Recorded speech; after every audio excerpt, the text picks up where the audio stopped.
Hi everyone, अब बात करने वाले हैं एल्स इफ कंडीशन के बारे में। सबसे पहले मैं आपको ये बताऊंगा एल्स इफ कंडीशन का यूज क्या होता है, इसकी सिंटेक्स को अच्छे से समझेंगे, देखेंगे, कुछ एग्जांपल्स रन करके देखेंगे। एल्स इफ कंडीशन के लिए इंपॉर्टेंट इंटरव्यू क्वेश्चंस भी डिस्कस करने वाले हैं। ये हमारी पीएचपी की प्लेलिस्ट है, यहाँ पे हम लोग हर एक टॉपिक के साथ इंटरव्यू क्वेश्चन डिस्कस करते हैं, जिससे आपकी जॉब की प्रिपरेशन भी साथ साथ होती रहती है। 24 वीडियोज आ चुकी हैं और भी बहुत सारी वीडियोज आएंगी, टोटल 70 to 80 वीडियोज आने वाली हैं।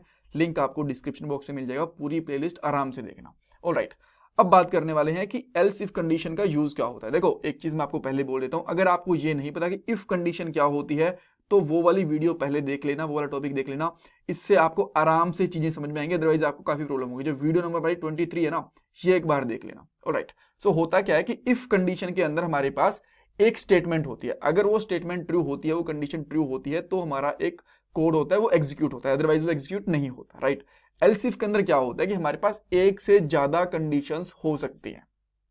राइट, अगर आपकी फर्स्ट कंडीशन मैच नहीं हुई तो हो सकता है सेकंड कंडीशन मैच हो जाए, थर्ड कंडीशन मैच हो जाए, फोर्थ कंडीशन मैच हो जाए। अगर कोई भी कंडीशन मैच नहीं हो रही तो आपका एल्स वाला कोड एग्जीक्यूट हो जाएगा। और अगर आपने एल्स वाला ब्लॉक नहीं लिखा तो कोई बात नहीं, जो आपका नॉर्मल वाला कोड है वो चलता रहेगा। मैं यहां से आपको समझाता हूं और अच्छे से।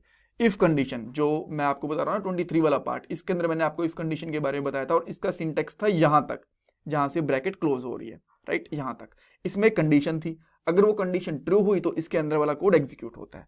बट एल्स इफ के अंदर क्या होता है कि ये वाली कंडीशन ट्रू हुई तो आपका ये वाला कोड एग्जीक्यूट होगा। अब मान लो वो वाली कंडीशन एग्जीक्यूट नहीं हो पाई, ट्रू नहीं हो पाई, तो सेकंड वाली जो कंडीशन है ना, मान लो वो मैच कर गई, तो वो आपकी एग्जीक्यूट हो जाएगी। एक मैं एग्जांपल देता हूं, बहुत सिंपल सा एग्जांपल।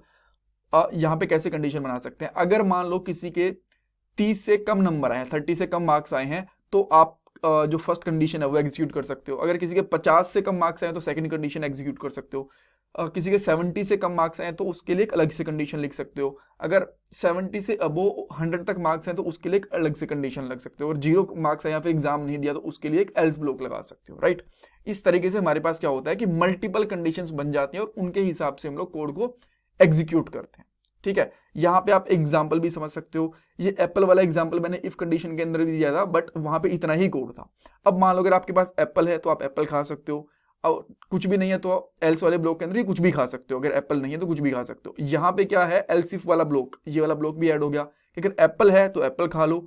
अगर बिकॉज यहाँ पे एप्पल मैच हो गई थी हमारी कंडीशन के साथ, सेकंड कंडीशन आ गई कि अगर ऑरेंज है तो ऑरेंज खा लो, ये वाली कंडीशन मैच हो गई थी। अगर एप्पल भी नहीं है, ऑरेंज भी नहीं है, तो फिर कुछ भी खा लो, ये एल्स वाली के अंदर चला गया। राइट, यहां से आपको थोड़ी सी और क्लैरिटी आई होगी इफ एल्स इफ के बारे में।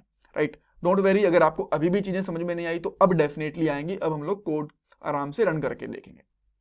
सबसे पहले मैं एक फाइल बनाता हूं जिसका यहाँ पे मैं नाम रखता हूं एल्स इफ डॉट पीएचपी। यहां पे हम लोग पीएचपी का टैग लिखेंगे। राइट, और मैं यहां पे क्या करता हूं, एक वेरिएबल लेता हूं। राइट, इसका मैं यहां पे नाम रखता हूं कंट्री।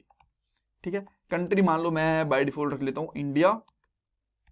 आपको जो भी नाम सूट करे, जो भी रखना चाहते हो वो रख सकते हो, कोई प्रॉब्लम नहीं है। देन हम लोग यहां पे लिखेंगे इफ कंडीशन। इसके अंदर मैं करता हूं यहां पे कि डॉलर कंट्री, अगर ये इक्वल इक्वल टू इंडिया है तो आप यहां पे लिख सकते हो एको this is an Asian country. Right, कोई दिक्कत नहीं है इसके अंदर। अब हम लोग इसको रन करके देखते हैं। मैं यहाँ पे इस कोड को रन करके देखता हूँ, ये क्या लिख दिया। यहाँ पे आए एंड देन मैं इसकी फाइल ढूंढता हूँ, कहाँ चली गई। ये रही। ठीक है, अच्छा इसमें एरर आ गया, सॉरी यार। एक्चुअली मैं ना जावास्क्रिप्ट पे भी काम करता हूँ, वहाँ पे हम लोग हर जगह पे सेमीकोलन नहीं लगाते, तो हो सकता है मैं कभी कभी यहाँ पे सेमीकोलन लगाना भूल जाऊँ। अगर ऐसा हो तो उसके लिए मैं पहले ही माफी मांगता हूँ, सॉरी फॉर दैट। राइट, अच्छा एक तो हमारी ये वाली कंडीशन हो गई। अब मान लो जो ये कंट्री है इसका यहाँ पे नाम इंडिया नहीं है, इसका नाम है फ्रांस, ये आ गया। राइट, तो अब मैं जैसे यहाँ इसको रन करूंगा तो कुछ भी कंडीशन एग्जीक्यूट नहीं होती, यहाँ पे व्हाइट पेज आ गया। तो इसके लिए क्या हो सकता है, हम लोग एल्स ब्लॉक लगा सकते हैं। अगर एल्स ब्लॉक नहीं भी लगाना चाहते वो भी एक अलग चीज है, बट अभी के लिए मैं आपको लगा के दिखा रहा हूं। और यहाँ पे आप कर सकते हो अननोन। ठीक है, अननोन लिख दिया आपने तो ये अननोन कंट्री आ गई। अरे यार फिर से सेमीकोलन लगाना भूल गया, सॉरी। ठीक है, तो यहाँ पे एक अननोन कंट्री आ गई। अब मान लो आप यहाँ पे ये भी चेक करना चाहते हो, आपने इंडिया की कंडीशन लगाई, आप चाहते हो कि यार मैं फ्रांस की कंडीशन भी लगाऊं साथ में, तो कैसे लगा सकते हो? तो आप सिंपली क्या कर सकते हो, यहाँ पे एल्स इफ लिख सकते हो, और एल्स इफ के अंदर क्या करोगे, डॉलर कंट्री, अगर ये है फ्रांस,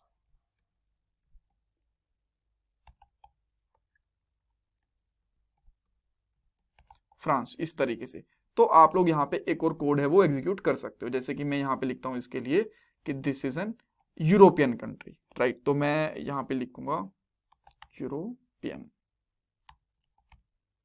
ठीक है, इसमें कोई दिक्कत नहीं है।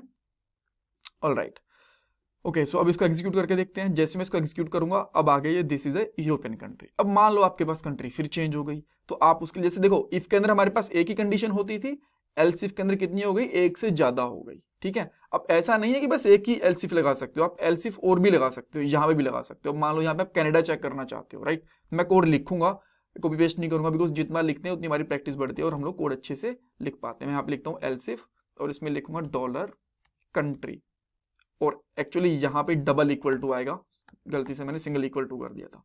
मैं यहाँ पे करता हूँ कंट्री, और यहाँ पे लिखूंगा equal equal to Canada, right, यहाँ मैंने कनाडा लिख दिया। देन हम लोग इसके लिए भी एक इसी तरीके से एक इक्वल प्रिंट कर देंगे, राइट। तो मैं यहाँ पे लिखता हूँ this is a north American country, right, तो नॉर्थ देन अमेरिकन, राइट, और यहाँ पे अब इसको मैच करके देख लेते हैं। मैं लिखता हूँ कनाडा, और जैसे आप यहाँ पे आओगे तो आप देख सकते हो this is a north American country, right. अब यहाँ पे फिर से आप इंडिया लिखोगे तो आप यहाँ पे आ जाओगे, यहाँ पे आप देख सकते हो this is an Asian country. अब मान लो आप कोई भी और लिखते हो, जैसे कि जापान लिख दिया आपने, राइट, मुझे पता है कि जापान एशियन कंट्री है, बट इस लिस्ट के अंदर नहीं है, तो इसको ये अननोन बताएगा, ये अननोन आ गया। और अगर आप ये नहीं लगाना चाहते तो इसको हटा भी सकते हो, दिस इज नॉट मैंडेटरी, तो यहाँ पे कुछ भी कोड आपका एग्जीक्यूट नहीं होगा, राइट। सो आई होप आपको एल्सिफ का जो कॉन्सेप्ट है वो समझ में आया होगा। इसके ऊपर ना मैं एक पार्ट और बनाऊंगा। रीजन इसका ये है कि जब यहाँ पे ना हमारे पास अभी एक ही कंडीशन है, हमारे पास लॉजिकल ऑपरेटर्स होते हैं जो इससे जस्ट नेक्स्ट वाले पार्ट के अंदर पढ़ेंगे, और देन मैं यहाँ पे मल्टीपल कंडीशन, यहाँ पे एंड होगा और होगा, ये वाली चीजें होंगी, ठीक है। सो उनके साथ हम लोग ये एक बार फिर से देखेंगे, आपको और क्लैरिटी आएगी, और धीरे धीरे हम लोग ऐसे करके काफी सारे कॉन्सेप्ट सीखेंगे, लूप वगैरह, और फिर हम लोग एक पूरा पेज और पूरी एक प्रोजेक्ट भी बनाने वाले हैं PHP के अंदर।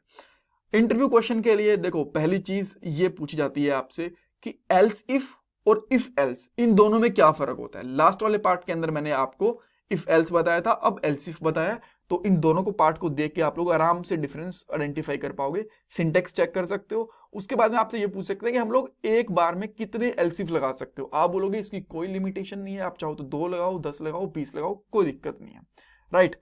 और एग्जाम्पल्स इंटरव्यू क्वेश्चन हम लोगों ने ऑलराइट कवर कर लिए। So thank you so much for watching this video. And देखो, अगर आप लोगों ने अब तक चैनल को सब्सक्राइब नहीं करा तो प्लीज़ कर लो, बिकॉज इससे मुझे थोड़ा सा सपोर्ट मिलता है और मैं और आपके लिए वीडियोस लेके आ पाता हूँ। एंड वीडियो को लाइक भी कर देना, चैनल को सब्सक्राइब करके कमेंट सेक्शन में अपना फीडबैक भी डाल दो यार साथ में। और ये मेरा पेटीएम का डोनेशन नंबर है। So thank you so much for watching this video.